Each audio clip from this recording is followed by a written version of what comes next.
There comes a point in life, quietly, almost without notice, when we start to look back more often than we look forward. It's not always sad. Sometimes it's just reflective. Sometimes it's because the view behind us is so full of life, and the road ahead feels quieter. But in those moments, we often ask ourselves a question we rarely say out loud. Is this it? That question doesn't come from failure. It comes from wondering whether the version of life we're living now is the one we were meant to live. Whether aging means the closing of joy, or the opening of something more subtle, more meaningful, more real. The world tells us a lot of things about aging. That it's something to fight, something to fear, something to delay. But what if that story is wrong? What if aging isn't a slow fading, but a quiet revealing? Let's begin by talking about why the end of one chapter doesn't mean you've reached the end of your story. Truth number one, aging is not a decline, it's a deepening. This might be hard to believe at first, especially if you wake up with stiff joints, or forget where you left your keys, or feel invisible in a room full of younger people. But aging, at its core, is not about breaking down. It's about breaking open. You've spent decades collecting experiences, not just memories, but layers of wisdom, patterns of resilience, echoes of love. Your life is no longer about building from the outside. It's about strengthening from the inside. Think of a tree. When it's young, it grows taller. But when it's older, it grows stronger. Its roots go deeper. Its rings grow wider. Its shade grows softer. That's what your aging can be. Not shrinking, but settling. Not disappearing, but distilling. So grab a cup of tea, get comfortable, and stay with me until the end. You might hear something that brings you peace, clarity, or even hope. Truth number two, your value doesn't expire. The world has a subtle way of suggesting that we become less relevant as we age, less current, less useful. But here's the truth that no one tells you enough. Your worth is not tied to your productivity. You are valuable simply because you are here. Because your presence changes a room. Because your story carries lessons no book can teach. Because your silence sometimes speaks louder than noise. Think about that for a moment. You've lived through decades of change. Wars, recessions, revolutions, births, losses, reinventions. You have stood in places that no longer exist. Loved people who are no longer here. And yet, you're still standing. That resilience is a kind of value that doesn't show up on a resume, but it radiates in the way you move through the world. Let's talk about what the world doesn't prepare us for. It prepares us for success, for ambition, for love and marriage and career. But it rarely prepares us for the stretch of time afterward, the part where things slow down, where people start leaving, where the phone rings less and the mirror looks unfamiliar. But that space, that quiet stretch, isn't empty. It's sacred. It's where you get to decide who you are when you're no longer performing, when the roles fall away, when the race is done. And in that space, something incredible can happen. You remember yourself, not the titles, not the goals, just the essence, the one who laughed under stars as a child, the one who made mistakes and grew stronger, the one who still wakes up every day, breathing. The next point is something most people never hear, but it could completely change how you feel. Truth number 3, you still have influence, and it may be deeper than ever. You may not be in boardrooms anymore, you may not have a classroom or a title or a paycheck, But your influence hasn't left you. It's just changed its shape. Now, your influence lives in conversations, in kindness, in the way you listen, in the steady presence you bring to those who still need grounding. There's a kind of impact that isn't loud, but is unforgettable. Like the teacher whose words you still remember, the neighbor who waved every morning, the grandparent whose stories still live inside you. You can be that person now. You are that person now. Whether you realize it or not, someone is learning how to live by watching how you age. Let's pause and ask, what would it mean to see aging as a gift? Not a burden, not a curse, but a privilege. Something not everyone gets to do. Something that, if we meet it with presence, can become the most meaningful chapter of all. What if the aches were reminders to move slowly? What if the wrinkles were maps of every laugh and every sorrow you've survived? What if forgetfulness was just your brain making space for the present? This isn't wishful thinking. It's a shift in perspective. And once you see it, you can't unsee it. Aging isn't stealing your life. It's offering it back, one mindful breath at a time. So what comes next? We're just getting started. There are more truths ahead. Truths that can soften the hardest parts of aging and bring light to the places that have grown dim. But for now, I invite you to sit with this first shift. Aging isn't an ending. It's a deepening. Take a breath. Feel your body. Close your eyes if you'd like, and let this thought settle into your bones. I am not becoming less. I am becoming more true. Now that we've come this far, let's go even deeper. There's something powerful about realizing that you still have choices, even now. Especially now. Aging can make the world feel narrower, fewer roles to play, fewer people to see, fewer expectations placed upon you. But here's the truth. When the noise quiets down, you finally get the chance to ask, what do I want this chapter to feel like? You don't have to rush into answers. You don't have to reinvent yourself overnight. But you do deserve to explore the possibility that there's more peace, more joy, and more presence still waiting for you. Not in grand gestures, but in gentle steps. Now let's look at what it really means to get ready.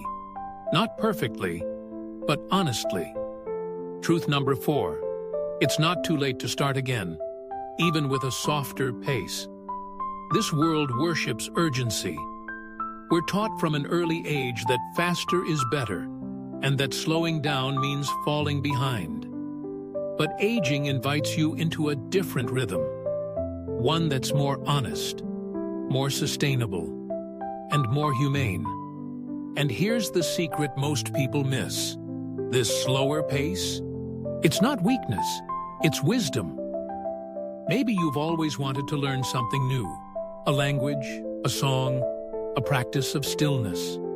Maybe you've longed to reconnect with old friends or rediscover a part of yourself you buried under responsibilities.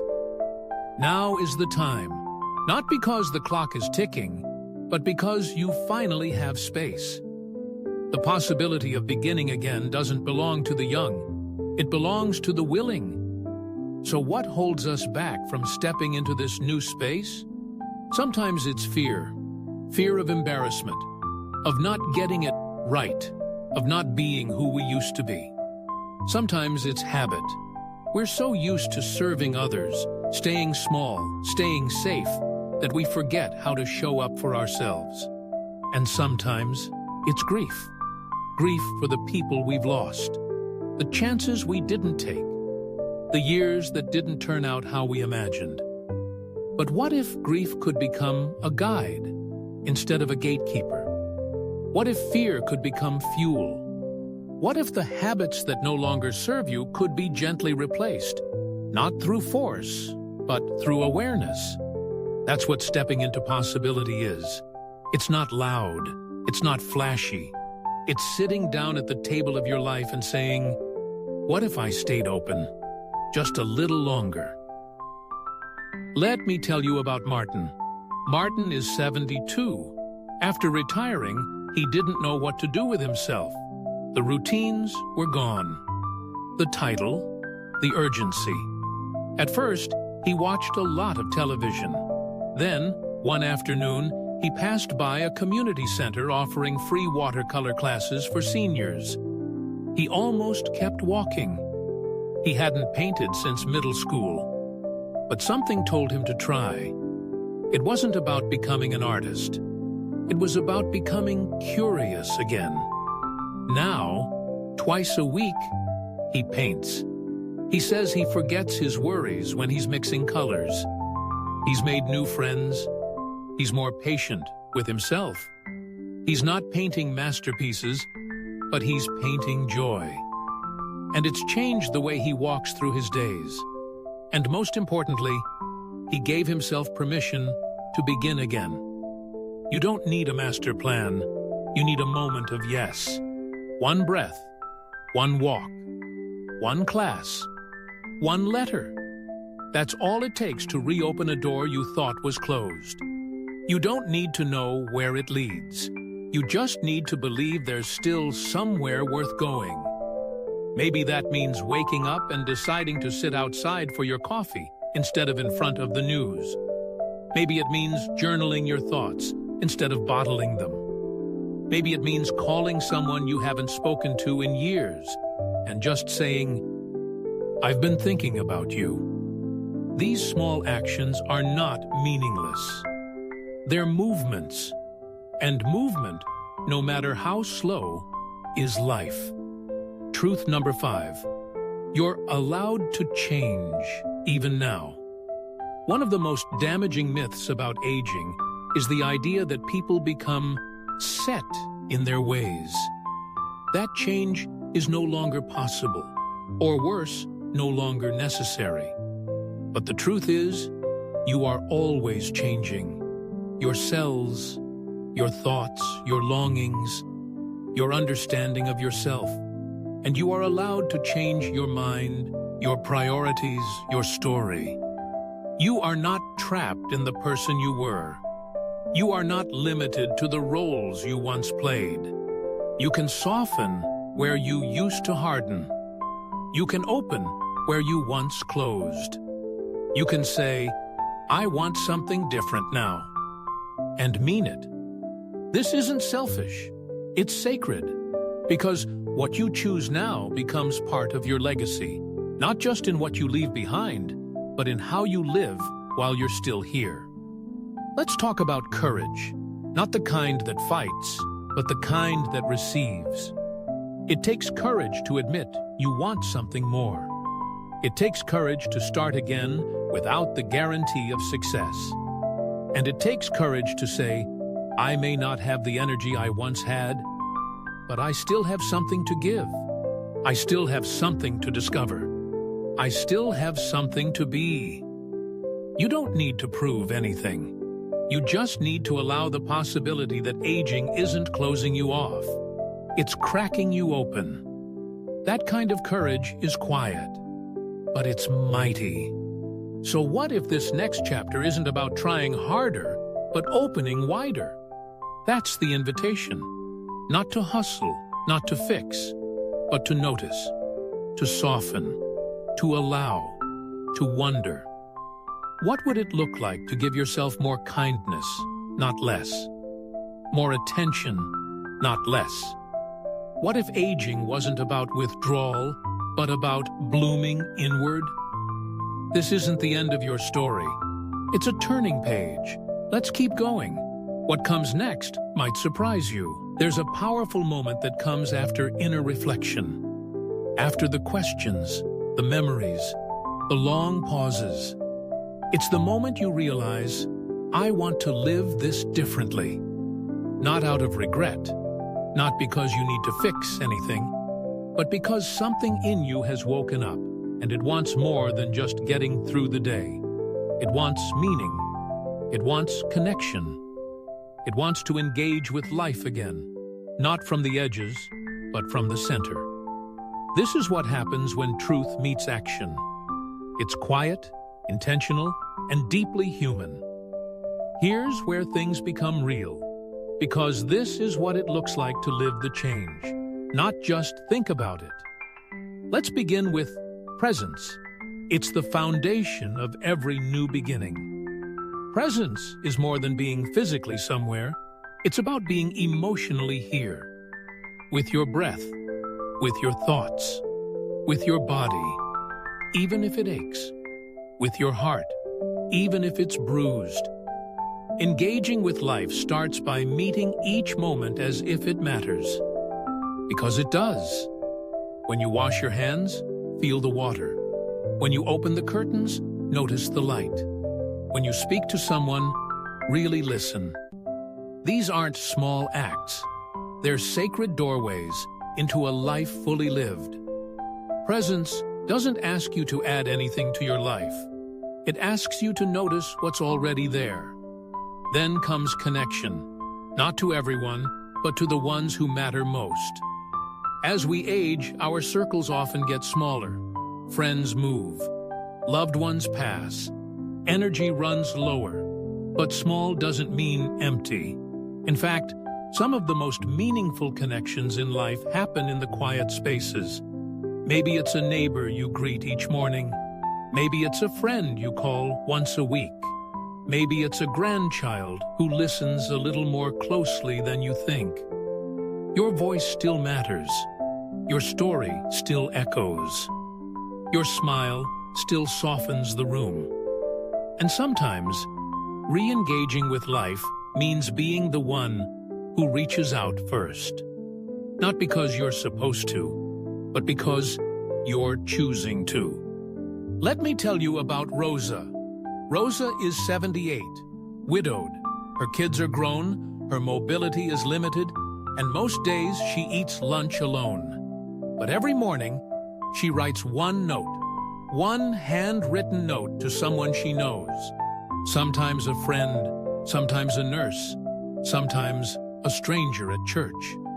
The notes aren't long, just a thought, a compliment, a thank you. And you know what she says? She says the act of writing connects her to the world again. She says it gives her a purpose, even when the day is slow. And those notes? They've started coming back to her. Cards, calls, hugs from people she never expected. Because Rosa didn't wait to be remembered. She chose to engage. You don't need a grand mission. You need a small, honest rhythm. Sometimes we think living fully means having a plan, a big idea, a sense of clarity. But more often, it just means showing up with heart again and again in the ordinary things. Watering the plants and really seeing them. Stretching in the morning and honoring the body that carried you through decades. Saying thank you with full attention, looking in the mirror and offering yourself a soft smile. These moments are not filler. They are the fabric. And when done with intention, they don't just fill time, they bring it to life. You are still allowed to feel joy. This one's important, because sometimes, as we age, we begin to believe that joy belongs to the young. That silliness, play, excitement, they're for someone else now. But that's a lie. A deep, cultural lie. Joy doesn't age. It transforms. It shows up as quiet laughter over a memory, as the pride of learning something new, as the warmth of sunlight through a window, as the goosebumps when music from long ago plays on the radio. And the beautiful thing about joy at this stage of life, you know how to savor it. You don't rush past it. You let it linger. So go ahead, let yourself feel it. You're not too old to laugh from your belly. You're not too late to dance in your kitchen. You are not done with joy, and it is not done with you. Let's talk about energy, not how much you have, but how you use it. Your energy may not be the same as it was in your 40s, that's true, but that doesn't mean you're powerless. It means you're more selective, more aware, and that's a strength. You get to choose where your attention goes, who you give your time to, what kinds of conversations you engage in, what kinds of media you consume, what kind of inner voice you nurture. That's not a limitation. That's liberation. Use your energy like it's sacred, because it is. And when you do, life stops feeling like something that drains you and starts feeling like something that feeds you. So how do you begin engaging with life again? You don't have to wait for a sign, or a class, or a perfect moment. Start with one step, one breath, one act of attention. Write something, call someone, sit in the sun. Ask yourself, what would make today feel a little more alive? And listen for the answer. Then do it, not to check a box, but to meet your life with heart. Because you've earned that right. Not because you've done everything, but because you're still here, and that's enough. Let's keep going. What comes next might be the most healing truth of all. At some point in the journey, we stop looking for answers and start looking for meaning. Not because the questions have disappeared, but because we realize the answers don't always live in facts or solutions. They live in how we see, in how we remember, in how we hold the story of our lives in our hands and choose what it means to us now. This is where the deepest part of aging begins, not in the body, but in the spirit. And it's where so many of us discover that we've been measuring our worth with the wrong ruler. Now we're not just moving, we're transforming the way we see ourselves in this season of life. The truth is, you were never meant to stay the same. The world tends to praise consistency. Be strong, be steady, be who you've always been. But aging, if we let it, reveals a different truth. That evolution is sacred. That who you were at 30 is not who you're supposed to be at 70. And that's not failure. That's faithfulness to the process of becoming. There is no shame in shifting, in softening, in wanting different things than you once did. Maybe you used to crave achievement, and now you crave peace. Maybe you used to strive, and now you want simplicity. Maybe the life you once dreamed of looks nothing like the one you've lived, and yet it has taught you more than you ever expected. Let that be okay. Let that be enough. Let's talk about memory, not as a trap, but as a teacher. We all revisit the past, sometimes to savor it, sometimes to grieve it, sometimes to wonder what could have been. And while it's easy to feel stuck there, mindfulness invites us to relate to memory differently. It says, let the past inform you, but not define you. Let it offer you meaning, but not mold your worth. You are not only your best days. You are not only your worst choices. You are not only the people who loved you, or the ones who left. You are still here. You are still becoming. And everything behind you is part of your becoming, not the whole of it. When you look back now, try asking, what did this teach me about who I am? And listen, not for blame, but for truth. Not for shame, but for depth. Grief is not a weakness. It's a mirror for love.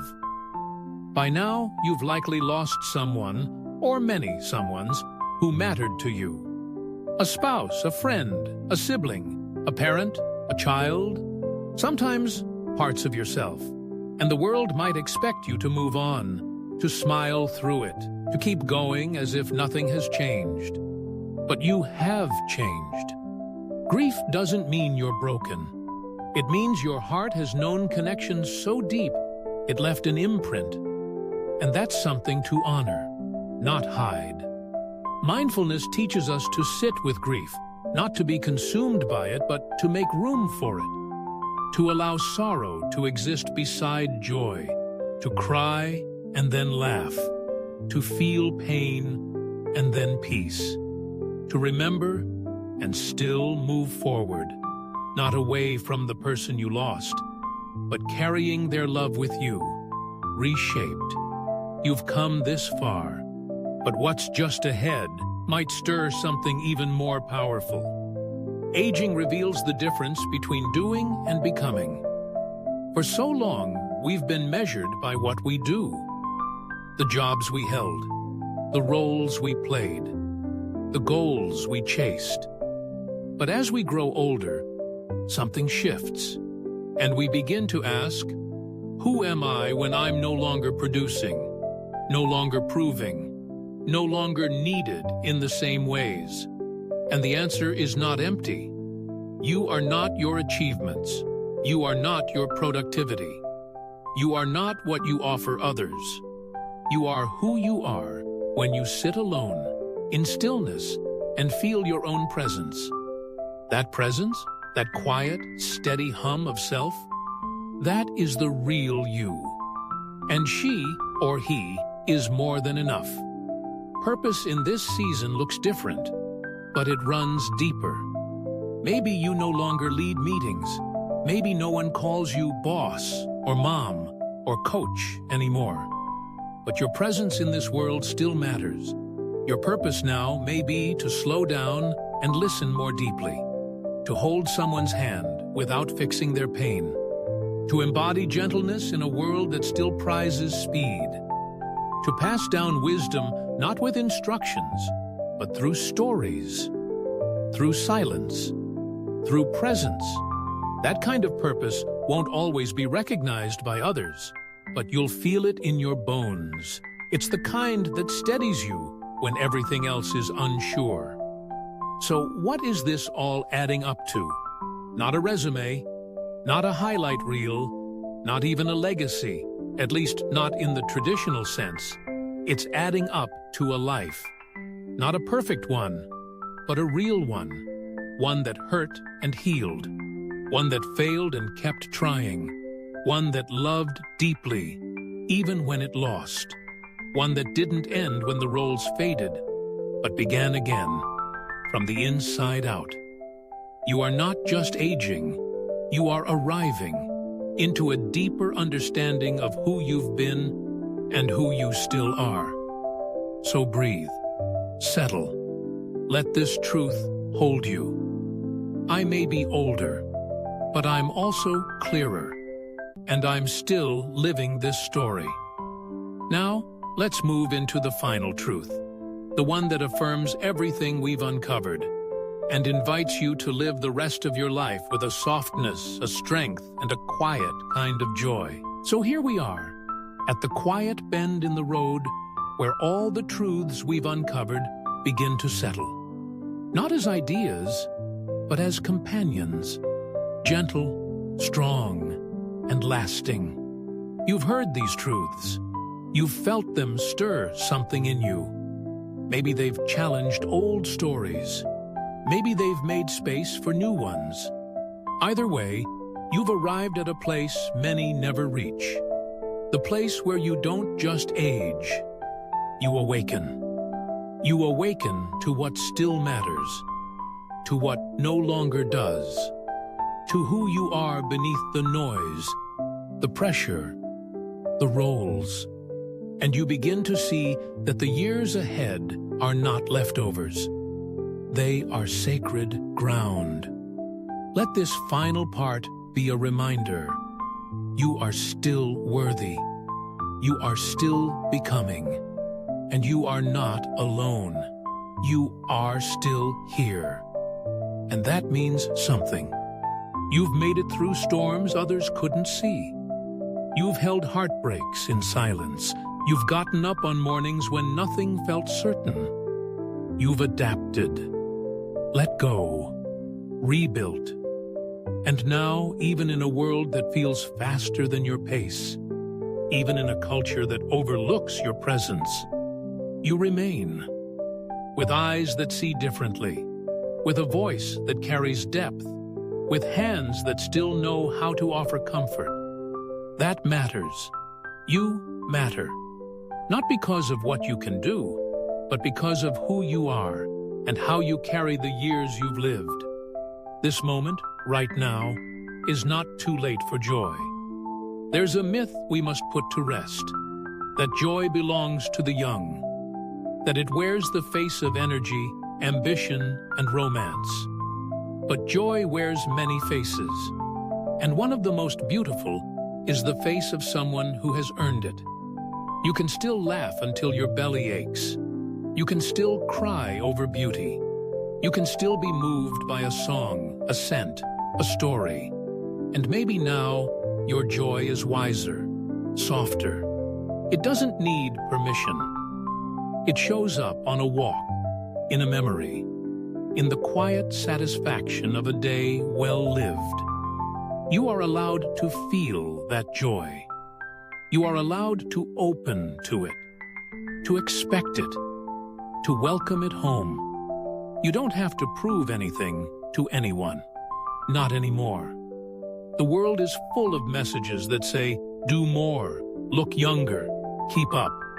But you've done enough. You've proven your strength, your resilience, your capacity to love. Now is the time to move from proving to simply being, to make peace with your past, to breathe more deeply into the present, to walk lighter, not because your body is strong, but because your spirit no longer carries unnecessary weight. Freedom at this stage of life doesn't come from having all the answers. It comes from being willing to live the questions and trust yourself along the way. You are not alone on this path, even when it feels quiet, even when the phone doesn't ring, even when the world seems to look past you. There are others, just like you, who are remembering how to come home to themselves. People waking up to truth after 60, 70, even 80. People learning to love their own company. People walking through grief, through simplicity, through rediscovery. You are not walking backward. You are walking deeper. And the more you share your story, your voice, your presence, the more others find the courage to do the same. Let this community of quiet transformation remind you, we are here, together. The rest of your life is not about time. It's about truth. Whether you have 5 years or 50 left, they are not defined by age.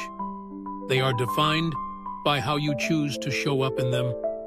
And now, you have everything you need to show up with wisdom, with grace, with presence. You've already begun. So breathe. Feel your feet on the ground. Place your hand over your heart and let these words be your companion. I am not finished. I am unfolding. And this season of my life is sacred. And now, an invitation. Let this not be the end of the video. Let it be the beginning of a different relationship with yourself. One built on honesty, on softness, on the quiet power that comes from knowing who you are and choosing to love yourself anyway. Take these truths with you, that aging is not decline, but deepening, that you are allowed to begin again, that your presence still holds weight, that your joy is still valid, that your life is not less. It's simply changing shape. Let them anchor you in the days ahead. Let them guide how you speak to yourself, how you treat your body, how you hold the ordinary moments of your day. You don't have to do it all. Just return to the breath, return to yourself, and let that be enough. Whatever age you are, whatever road you've taken to get here, you are still becoming. And that, my friend, is the most beautiful part.